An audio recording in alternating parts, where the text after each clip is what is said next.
Hi folks, thank you very much for joining me. Let's start with the where do you put it, then we'll look at the what is it, and then the how do you do it. No theory required for this lesson, but I do need you to be aware of the popular naming culture that is 1 chords, 4 chords, 5 chords. By that I mean, if you're in the key of A, there's your 1, your 4, your 5, back to the 1. To make my points, especially in this next section, even more powerful, let's choose a silly example of the song Happy Birthday, just to prove that in a major key at least, you can stick diminished runs in almost anywhere. Let's go.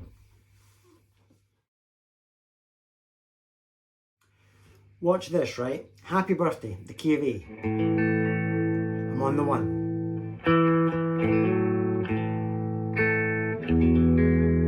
There's me on the 5.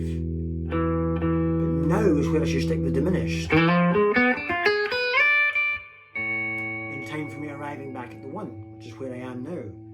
Still on the 1. I'm going to go to the 4, but maybe I could stick it in now. The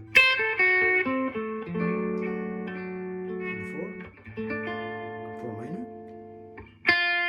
Back to the 1. 5. And if I linger on the 5, then just before I go back to the 1, maybe I could squeeze it in again.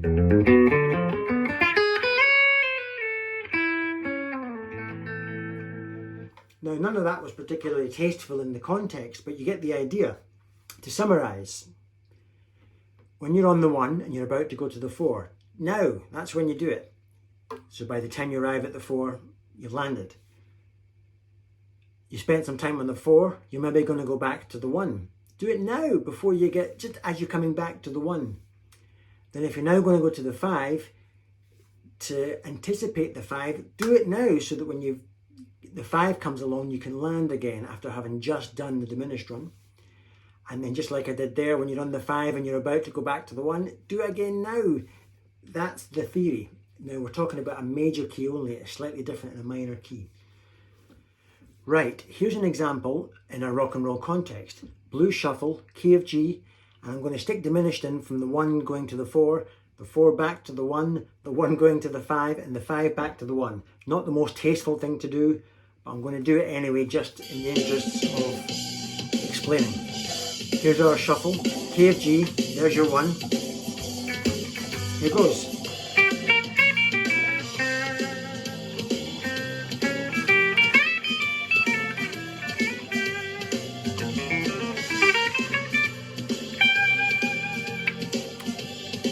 Back to the 5. So, you get the idea there, hopefully.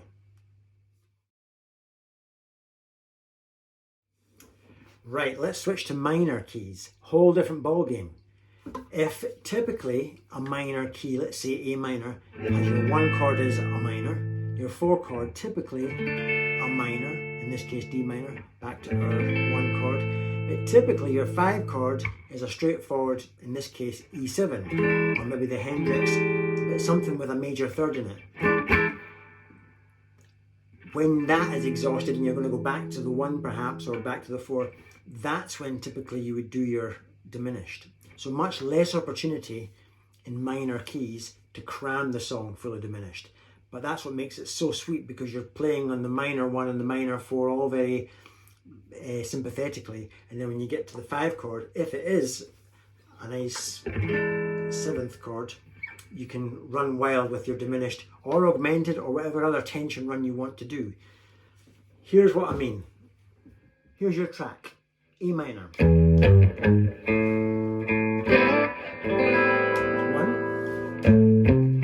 here's your 4, 5,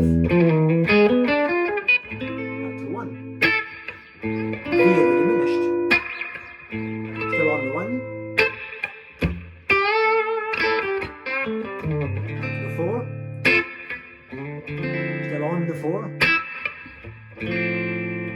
up to the 5, back to the 1,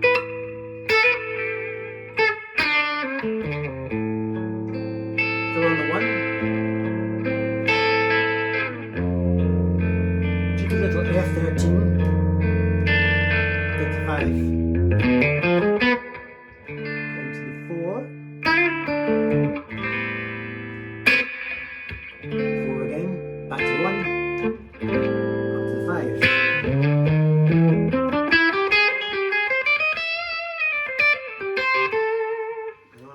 Now, before we do the what, let's cleanse our palette with just a bit of fun.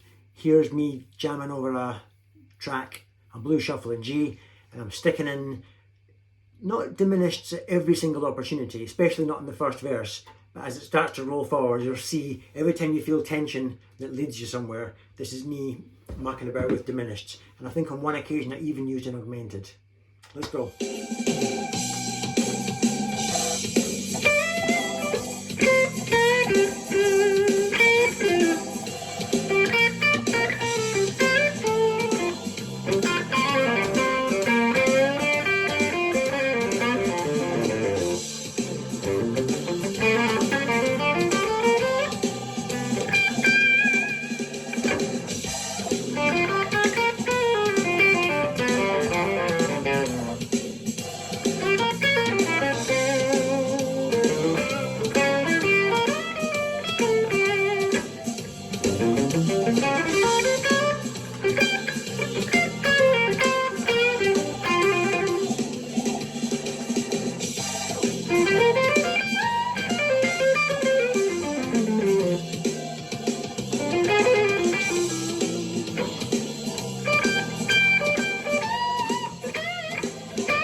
Now to the what. What is a diminished? So a diminished is a chord or a sound where the notes are 3 frets apart, or 6, or 9, or 12, multiples of 3.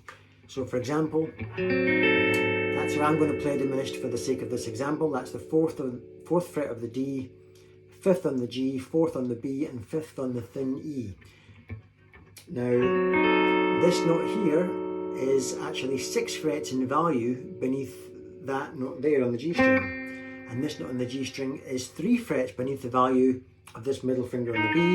And this one here is actually 6 frets beneath the value of that, multiples of 3. So in theory, according to maths, I could just take it up 3 frets at a time and it's the same chord. So that's what a diminished is. And when you deconstruct it and play it as single notes, you get that sound. It's usually used wherever you hear this happening in music.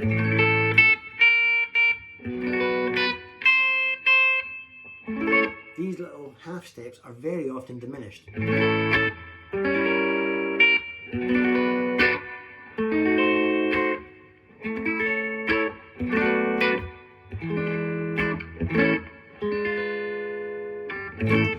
That's how people use diminished chords. Right. Deconstructing it. Start on the A. That note has to be 3 frets different. If it isn't, it's wrong. Or 6, or 9.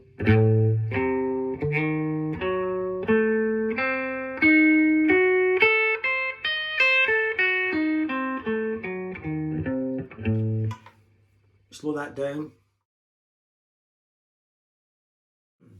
Right, the fun bit. The how do you do it? My suggestion and how I did it was I learned the diminished scale, pick A for the hell of it, like we've just done. Find your way of fretting. You notice I've already decided that my way of doing it is to go down towards the nut initially, and then start working my way up. You could do this instead. The point is, learn it every which way, all the way up and all the way down, over and over again. Make it. I actually think it's a nice, easy shape to play. But when I did it up and down, I discovered little things. So I would go, I prefer to go down to there, then this is all fine. But when I got to here, I noticed that was in a little box. Just boom, light bulb. I thought, well, that's handy. I could even do a little Sultans of Swing type of. That's not Sultans of Swing, but in terms of my right hand technique. But the point is, you could do a little hit over the notes, and you're rather than playing them individually. And if you do it like, suddenly it sounds quite swish. See, now that's all diminished. Then I can just do that. Then I tend to jump up to here if I want to. I mean, that's a very handy little shape there. Whoops. There's not a lot of movement there, so learn it vertically, horizontally, play with it. Now, if you get really used to doing that, here's how you stick it in. If you're going from the 1 to the 4, and by the way, well, if you are going from the 1 to the 4, you're clearly not. If you're going to be doing a diminished, you won't be in a minor key, because we've already agreed that you don't mess around with diminished between the 1 and the 4 on a minor key. You can if you want, but it sounds shit. And that's what to do. That's how you learn music. Try it. It's shit. So then you realise that's shit. So then you ban it. So we're talking major keys again. If you're going to go from the 1 to the 4, you can start your diminished on the root note. So if you're in A, you can on your way to your 4 chord, which would be D. So I started my diminished from an A note. Here we go again. So you can find your own little ways. Now, of course, the secret with these things, getting into it is one thing. Start on the root note. But getting out of it is another talent entirely. So you're going to have to figure out, where do you get off this constant elevator of 3 fret separations? Or you'll be doing it forever and the band's already moved on and you're still stuck up there somewhere in diminished land.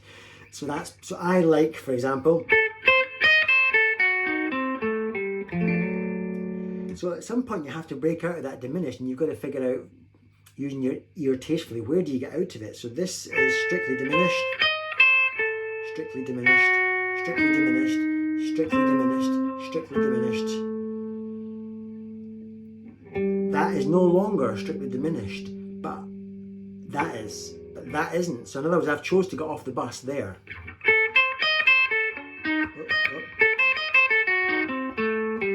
Because to me that sets it up to go. So you have to find your way off. How do you get off the elevator? Right. If you've gone from 1 to the 4, you've done your diminished to get you to the 4. Now you're on the 4. It's soon time to go back to the 1. You can kick in with diminished again. But where do you start it? So let's say you're in A. The band's gone to the 4 chord. You would start your diminished from 1 fret above the root note of the chord you're in. So we're in D, so the key we're in is A, but we've gone down to the 4 chord, up to the 4 chord. You would start your diminished 1 fret above that. That's your root note of that chord. So you'd go type of thing. But again, I wouldn't have to teach you that, because you would start it somewhere else. You would start it from here, but you would enter down a black rabbit hole of nothingness, and it wouldn't take you anywhere. Whereas you go, it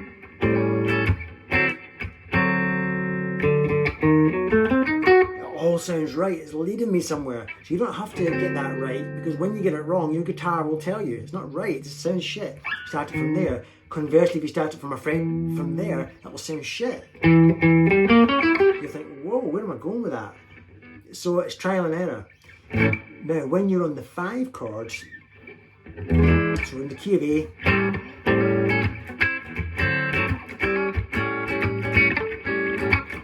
so when you get to your 5 chord, you want to start your diminished from 1 fret above the root note of your new chord. So your root note on your 5 chord in this case is E. You want to start it from here. Right? So when you're on your 1 chord, you can start it from your 1 note, your root note. When you're on your 4 chord, you want to start it 1 fret above the root note of that chord. And when you're on your 5 chord, you want to start it 1 fret above there. That's Paul Cook's guide to it. But I wouldn't have to teach you that. Let your ear teach you that. So, I sincerely hope you enjoyed that or got something out of it. I love doing these sort of educational type videos. Remember, I'm not that good. Everything I do is trickery and theft and discovering little shortcuts. And the better I get, the more I realise my heroes just did the same. They look awesome. But when you break it down, you think, you just got really good at knowing your little shortcuts and your little note groupings and all your little tricks of the trade. And that's all it is. It's just tricks of the trade. Anyway, hope you enjoyed that. And I guess I'll see you on the next video. Bye for now.